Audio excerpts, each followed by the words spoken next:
Allez, bonjour à tous, j'espère que vous allez bien. Aujourd'hui, analyse du marché, on a un retour de la volatilité, on le voit bien sur Bitcoin, Ether, les altcoins, le marché baisse suite à des annonces économiques qui sont tombées. Donc on verra tout ça en détail, bien sûr on parlera des annonces, on verra si on a des setups qui s'enclenchent, est-ce que c'est la fin, est-ce qu'au contraire il y a des opportunités pour se positionner. Donc ouais, retour de la volatilité suite aux différentes annonces qu'on a eues. On a eu l'estimation du premier trimestre aux États-Unis, donc le PIB, qui est ressorti avec des chiffres négatifs, avec un chiffre négatif qui était en dessous des attentes. On s'attendait avec un PIB en croissance, c'est-à-dire un PIB positif. Ici on se retrouve avec un moins 0,3%, et le marché l'a bien sûr pas du tout apprécié. On le voit bien au moment de la publication de l'annonce, on a eu un dump du marché.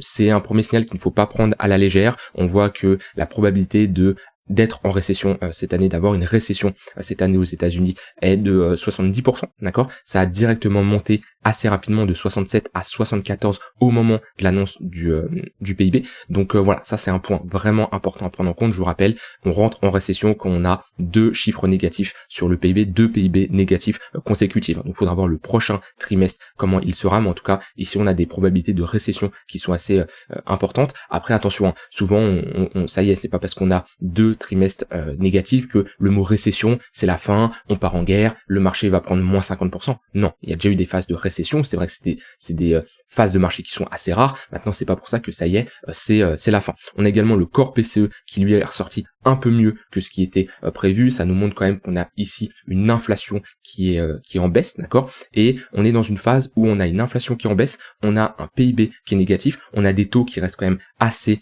élevés, et voilà, ils sont sûrement restés en place pour, on va dire, parce que la Fed avait peur de l'inflation à un moment qui était à nouveau en hausse. Donc on était dans une phase où on a maintenu ces taux prolongés pour étouffer la croissance. On va dire que la Banque centrale, la Fed ici, a priorisé la stabilité des prix plutôt que la croissance, quitte à provoquer une petite récession temporaire. Et maintenant, la question qu'il faut se poser, c'est est-ce que on va avoir une baisse des taux dans 7 jours? C'est vraiment ce qu'il va falloir surveiller. On a d'autres annonces qui vont tomber cette semaine, notamment le NFP, le taux de chômage. On a également des publications d'entreprises. Bon, c'est pas le plus important, mais ça peut bien sûr créer de la volatilité. Mais surtout NFP, taux de chômage, qui vont jouer un rôle important, parce que là, alors à voir, on verra combien on a de probabilité d'avoir une baisse des taux demain. On voit bien que ici, si je regarde l'historical, que de base on s'attendait à avoir une baisse des taux pour la prochaine estimation, la prochaine baisse potentielle des taux qui est le 7 mai 2025, sauf qu'on voit qu'au final on n'a maintenu aucune baisse des taux, avec ici 90%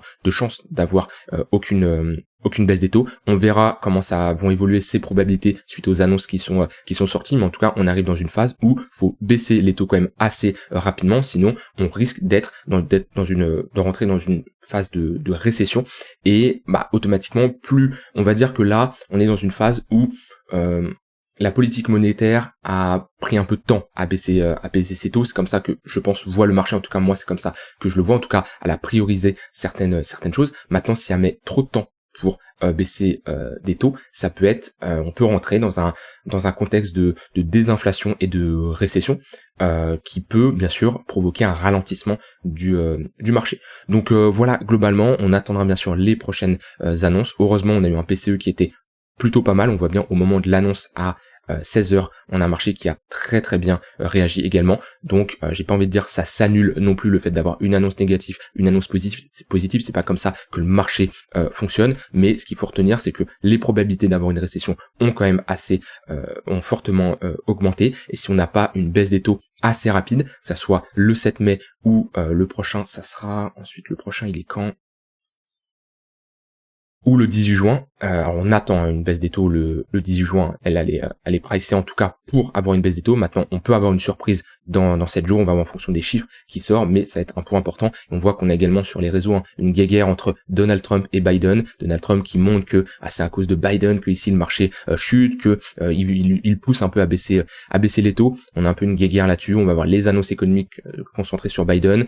On va voir également les taxes douanières que Trump également a foutu un peu le bordel. Donc voilà, ça c'est un point à prendre en compte. On a pas mal de volatilité, c'est pas pour ça qu'il n'y a pas d'opportunité, c'est pas pour ça, mais il faut être prudent. On est dans un contexte de marché où il faut être prudent, voilà, c'est l'incertitude. C'est là en fait, le trading, c'est de l'incertitude. Si vous n'êtes pas prêt à être dans cette incertitude permanente, vous n'êtes pas prêt pour trader, vous n'êtes pas prêt pour, bien sûr, vous positionnez sur ce marché, encore plus le marché des crypto-monnaies qui est encore plus volatile. Donc faut l'accepter. On ne peut pas prédire ce qui va se passer, c'est pour ça qu'il faut avoir des plans. Et il y a une question qui m'a été posée par exemple sur le Discord, juste avant l'annonce, on m'a dit oui, je suis en position, j'hésite à clôturer ma position.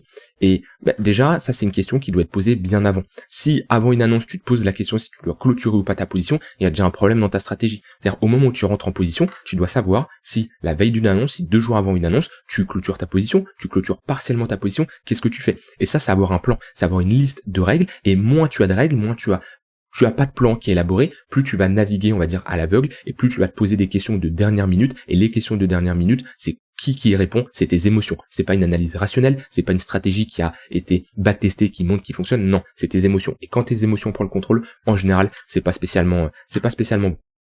Je commence un peu l'analyse technique sur le BTC. On est revenu chercher le tunnel 1 heure.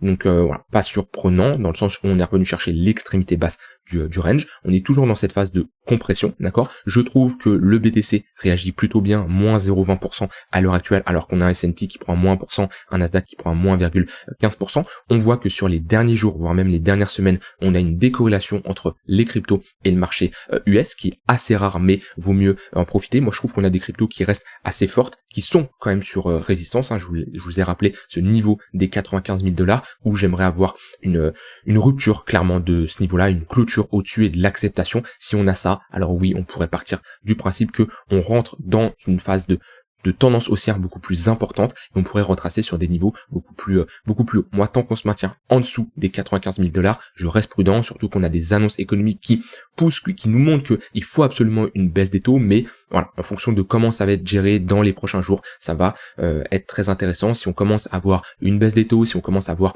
une rupture des 95 000 $, ça sera très encourageant et on pourrait clairement augmenter notre exposition. Pour le moment, vaut mieux se concentrer. Moi, en tout cas, je me concentre beaucoup plus sur du swing trading, sur l'intraday. Je vais profiter de la volatilité sur du court terme pour me positionner, et sur du moyen long terme, vu qu'on reste quand même dans une phase d'incertitude avec une forte volatilité, je préfère avoir des confirmations beaucoup plus importantes. Et moi, je vous l'ai jamais caché, c'est mon plan depuis un long moment. Je vous ai dit, on peut range ici, à ce moment-là vous regardez mes vidéos, à ce moment-là je vous le dis, je pense que le marché va range, je pense que le marché va rentrer dans une phase de consolidation et qu'il ne va pas aller chercher ces 72 000 $, en tout cas pas tout de suite. J'ai pas fermé la porte que c'était impossible qu'on aille les chercher, en tout cas j'ai dit pas tout de suite. Pourquoi? Parce que tout le monde s'attendait à ce niveau-là, et comme je vous l'ai dit pas mal de fois, quand un niveau est autant flagrant, quand tout le monde s'attend à un niveau, le marché souvent il s'arrête légèrement au-dessus. Et le niveau le plus simple, c'est le niveau des 12 000 $ ici. Tout le monde s'attendait à aller retester ce niveau, on a posé un bottom juste au-dessus. Ici, je vous avais parlé d'un range et je vous avais clairement dit, moi je me concentre surtout sur l'intraday, sur du swing, et pour vraiment parler long terme, oui, je suis rentré en position sur des ordres en mode épuisette, mais ce que je voulais voir et ce que je veux toujours voir, c'est la cassure de ce niveau-là, des 95 000 $, qui est ici la grosse impulsion baissière qu'on a eue, la rupture de, en fait c'est cette tendance baissière, c'est ce range-là qui a break par le bas, je veux le réintégrer. Dans ce cas-là, ok, ça serait plutôt pas mal pour la suite. Donc pour le moment, sur le Bitcoin, sur du long terme, soit vous construisez votre stratégie pour la suite, et rien n'empêche ici de remettre des ordres en mode épuisette sur des niveaux beaucoup plus bas, comme moi j'avais fait à ce niveau-là. Ça doit faire partie de votre stratégie. Vous devez vous poser la question, comment vous êtes exposé sur le Bitcoin, comment vous êtes exposé même sur le marché crypto en général. C'est sûr que si vous avez une exposition de 90 à 100%, ça veut dire que vous êtes presque all-in dans les cryptos, il n'y a aucun intérêt de s'exposer actuellement. Maintenant, la personne qui est sortie, qui a par exemple 80% de cash et 20% de crypto, elle peut se dire ok, je vais remettre des ordres en mode épuisette sur des niveaux clés, voilà, je vais construire ma stratégie. Ça c'est important, vous devez en permanence construire votre stratégie. Vous devez savoir quoi faire si le marché monte, vous devez savoir quoi faire si le marché baisse, vous devez ajuster votre curseur d'exposition en fonction de vos convictions, en fonction de l'analyse que vous faites du marché, en fonction de tous ces facteurs là, et ça doit être vraiment toujours remis en cause. Je dis pas à la minute près, mais si vous êtes sur une stratégie long terme, toutes les semaines vous devez vous regardez les clôtures weekly, vous interrogez sur votre exposition, quels sont vos plans, où est-ce que vous allégez, où est-ce que vous rentrez en position. Ça c'est vraiment des points importants. Et quand on est comme ça sur résistance, non, je suis désolé, moi c'est pas une zone où je vais commencer à rentrer agressivement. Soit j'attends un break, un pullback, soit j'attends des pullbacks sur des niveaux plus bas, comme je vous avais dit, comme les 92 000 $ ou les 88 000 $. Mais moi c'est compliqué de rentrer en position ici. Je parle vraiment pour du moyen terme, sur du court terme. Il y a des setups, il y a de quoi faire de la continuation de tendance. On le voit bien quand on pullback ici, un point pivot monthly, un point pivot daily, un tunnel 1 heure, il y a de quoi se positionner ici. Maintenant, pour du moyen long terme, je préfère avoir des meilleures confirmations. Mais c'est pas parce que j'attends d'avoir des meilleures confirmations que je ne fais rien sur du long terme, que j'arrête d'analyser, que je n'ai pas de plan, que j'ai pas de stratégie, que je ne sais pas où je vais prendre mes profits par la suite. Et beaucoup se disent, ok, le marché ne fait rien, donc je ne fais rien. Non, le marché fait rien, donc oui, à l'instant T, vous faites rien, mais vous pouvez préparer la suite, préparer si le marché fait ça, si le marché fait ça, etc. Comment vous allez réagir à ce que le marché va vous montrer. Ne soyez pas dans l'anticipation de ce que va faire le marché, mais ayez toujours un coup d'avance, ou si le marché fait quelque chose, vous, comment vous devez réagir. Parce que si vous faites pas ça, eh ben c'est comme la personne tout à l'heure qui m'a posé cette question, c'est vos émotions qui vont prendre le contrôle, vous allez vous retrouver bloqué, et en général, quand les émotions prennent le contrôle, c'est souvent trop tard, et la meilleure question à se poser dans cette situation-là, c'est pas de se dire qu'est-ce que je dois faire, c'est qu'est-ce que j'aurais dû faire avant pour ne pas me retrouver dans cette situation-là. Voilà, en tout cas, de mon côté sur le BTC, je reste enthousiaste sur du court moyen terme avec ici ces moyennes mobiles orientées à la hausse. On est sur résistance, donc je n'anticipe pas la cassure des 95 000 $. On a quand même ici pas mal de liquidité qui est créée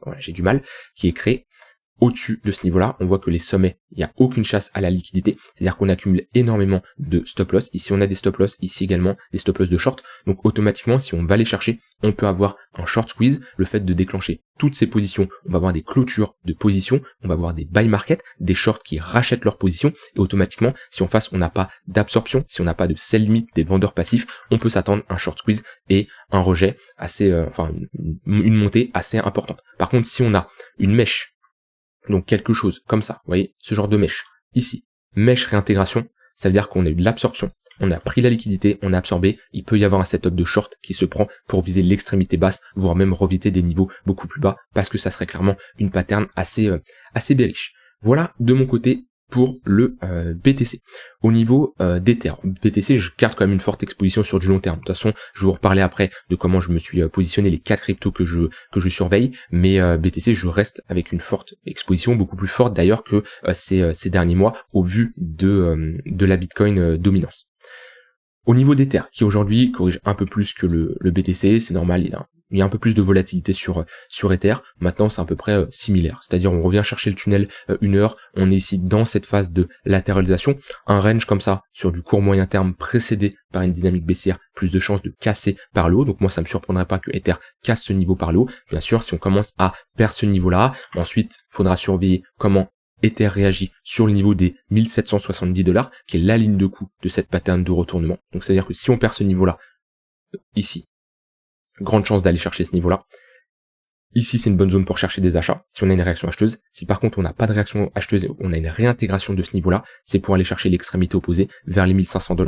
Donc après, on peut être sur ici un retracement pour former une plus grosse structure. C'est ce que je vous avais évoqué en weekly. Et c'est ce que j'aimerais observer pour avoir une meilleure confirmation de bottom, une plus grosse structure. Maintenant, on peut la faire plus haute. C'est-à-dire qu'on peut avoir ici un rebond V bottom, poser ici une structure et repartir comme ça. C'est tout à fait possible. Donc je ne suis pas dans l'anticipation. Par contre, voilà, il y a des niveaux clés qu'il ne faut pas négliger. On est sur un premier niveau clé, un bad range qui doit tenir. Et le second niveau, c'est globalement cette zone-là des 1650 $. Maintenant, Ether sur du long terme reste plus faible que le BTC. C'est pas pour ça que on ne peut pas se positionner. Si vous estimez que le fondat est intéressant, qu'il y a un vrai potentiel, vous avez des convictions dans cette crypto, ça c'est important. Le mot conviction, vous devez le comprendre. Si vous avez des convictions d'un point de vue fondat, tokenomics, peu importe, vous aimez le projet pour différentes raisons, vous allez beaucoup plus le tenir sur du long terme. Pourquoi? Parce que quand on a ce genre de baisse, si vous subissez une baisse comme ça sur une crypto que vous avez acheté parce que votre pote vous en a parlé, parce que vous avez vu sur Twitter ou autre, vous n'allez pas tenir. Mentalement, vous n'allez pas tenir parce que c'est pas vos propres convictions.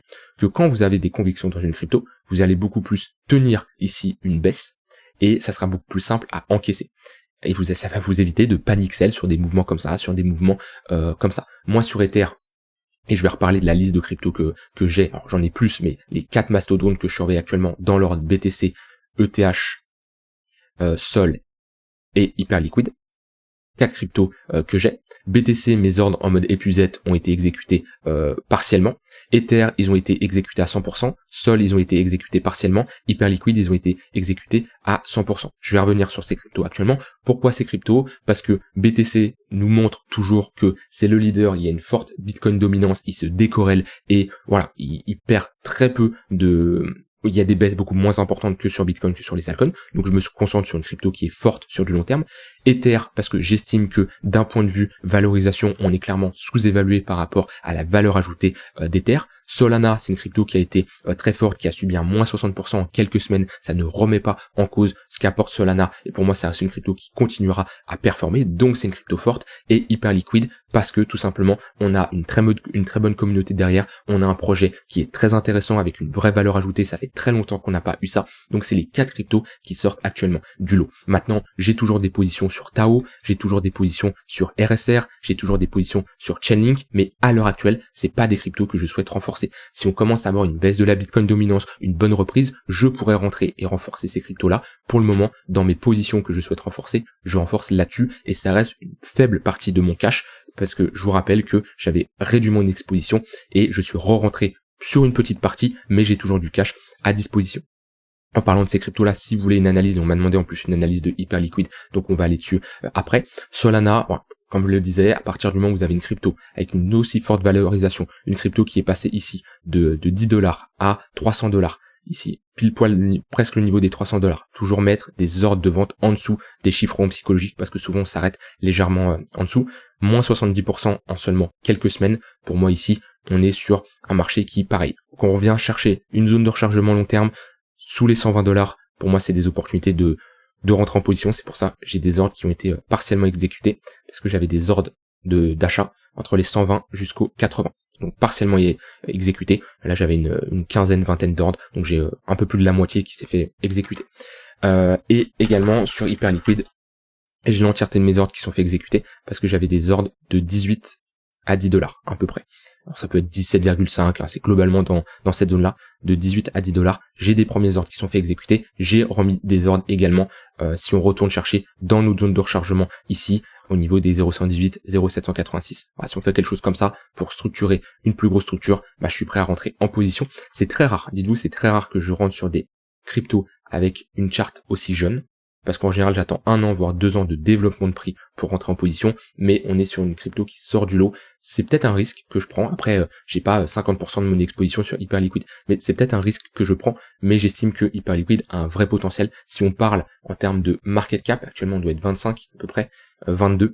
Pour moi, Hyperliquid a le potentiel de rentrer dans, à minima, le top 15, top 10 CoinMarketCap, si ce n'est, pour moi, il a le potentiel d'aller plus haut. Alors, je dis pas de remplacer un Ether non plus, mais un Hyperliquid qui dans les prochaines années, ça va pas se faire en un mois, mais un Hyperliquid qui vient s'asseoir à la table d'un Solana, d'un ADA, d'un BNB, c'est pas impossible. Comme je dis, on est sur du long terme, ça va pas se faire du jour au lendemain, mais pour moi c'est possible, mais j'ai toujours une bonne gestion de risque, d'accord. Je vais pas tout mettre sur Hyperliquid, bien sûr, mon exposition sur Hype comparée à Bitcoin, c'est complètement différent, bien entendu, et c'est tout à fait logique. Donc on va parler du marché US qui est revenu chercher cette zone ici de résistance que je vous parlais. Pour moi, on avait des chances de se faire rejeter. Maintenant, on a un petit rejet en cours qui est très bien ravalé suite à l'annonce sur le PCE. Donc on voit, on a un marché un peu qui se cherche. Maintenant, un marché qui est toujours dans un range que je vous ai dit. Pour moi, on a de grandes chances de ranger entre ces bornes. Là, jusqu'à combien de temps, je n'en sais rien. On peut faire plusieurs allers-retours. Par contre, j'ai une alerte au-dessus de ce niveau-là, une alerte en dessous de ce niveau-là. Si on commence à réintégrer ce niveau-là, ça serait plutôt encourageant parce que pour le moment, on maintient ici une dynamique baissière avec des sommets de plus en plus bas. Que ça soit S&P, que ça soit Nasdaq, on voit bien que voilà, on est sur résistance et pour le moment, c'est des résistances où on se fait toujours rejeter. Donc on a ici pas mal de volatilité, les annonces de résultats d'entreprise vont également jouer en fonction de si c'est au-dessus ou en dessous des attentes. NFP, taux de chômage, ça va être également important à surveiller. Je pense qu'on a commencé la semaine ce mercredi, lundi, mardi, il n'y avait pas grand-chose et la fin de semaine risque également d'être chargée. Donc soyez prêts, acceptez la volatilité, acceptez cette incertitude. Vous pouvez ne rien faire. C'est pas parce que le marché corrige que ça y est, vous devez absolument rentrer en position, exécuter des trades. Non, si le marché ne vous propose aucun setup, ne rentrez pas en position. S'il vous plaît, retenez cette phrase. Il y a beaucoup de vendeurs de rêves, il y a beaucoup de gens qui vont vous dire de faire all-in, il y a beaucoup de gens qui vont vous dire de faire ci, de faire ça, d'investir dans leur robot de copy trading, peu importe. La chose la plus importante, c'est de préserver votre capital. Si ne pas trader pendant un mois, ça permet de préserver votre capital, vous vous sentez beaucoup plus à l'aise comme ça, faites-le. Ça doit être, vous le marquez sur un papier, vous le mettez sur une phrase, la chose la plus importante, préservez votre capital. D'accord? Ça sert à rien de prendre des coups hyper risqués où vous allez cramer 50%. Non, vous préservez toujours votre capital, c'est la chose la plus importante. Si vous n'êtes pas à l'aise pour trader dans ces conditions, ne tradez pas. Faites autre chose. Préparez votre stratégie, analysez des projets crypto, renseignez-vous, formez-vous. Mais s'il vous plaît, quand on a des phases comme ça qui sont plus compliquées à trader que d'autres, que ça soit pour vous, que ça soit pour moi également, et je l'ai dit, 2025 ça allait être beaucoup plus compliqué. Les trades sont beaucoup plus compliqués. J'ai moins de trades que 2024 pour le moment. C'est pas grave. Je compte pas, mon but c'est pas un concours d'avoir le plus de trades. Mon but c'est à la fin d'avoir préservé mon capital et de l'avoir fait grossir. Pour le moment, c'est le cas 2025, même vous voyez avec une baisse comme ça, et ben pour moi ça reste une année qui est très bien. Or non, j'ai pas fait x3 sur mon capital en 2025, ça serait mentir, mais sur un Bitcoin qui a pris moins 30%, j'ai très bien encaissé cette baisse parce que j'ai pu sortir à des moments stratégiques et re-rentrer également. Par contre non, je vais pas vous vendre du rêve, j'ai pas fait x10 sur mon capital, je ne fais pas 50% par mois. Non, c'est pas la réalité du trading. Malheureusement, beaucoup vous vendent du rêve, c'est pas mon cas et ça sera jamais mon cas. Je vous laisse avec ça, je vous souhaite une bonne fin de journée et je vous dis à demain pour une prochaine vidéo. Bye bye.